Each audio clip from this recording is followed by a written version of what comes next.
বুঝছি বুঝছি, বাদ দে। বেচালার আছে সেটি তোর চেহারা অবস্থা এমন। আর যদি আমার মতন বিয়ে শাদী করে ফ্যামিলি লয়ে থাকতি তাহলে তো তোরা খুঁজেই পাওয়া যেত না। গাড়িটা জমা দেওয়ার পরে ভাই বেড়াদার লয়ে একটু খেলতে বলি, খরচা আছে।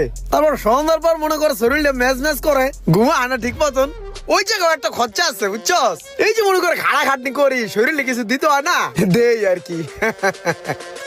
তুই থাক, কালকে খেলায় হারছি বুঝছস। আমার 2000 টাকা ইনকাম করতে হবে আজকে। কয়েকটা টিপ মেরাই, তুই চা খা, দেই সর। হ্যাঁ বলিস না, রাখ। হ্যাঁ যাস তো তুই, হ্যাঁ যে বেড়ে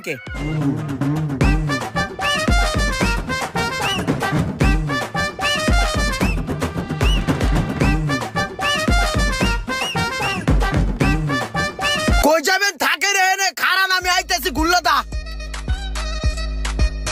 প্রাইভেট কার যাইতে নামার আগে আর হয়ে আমার আগে যাবো।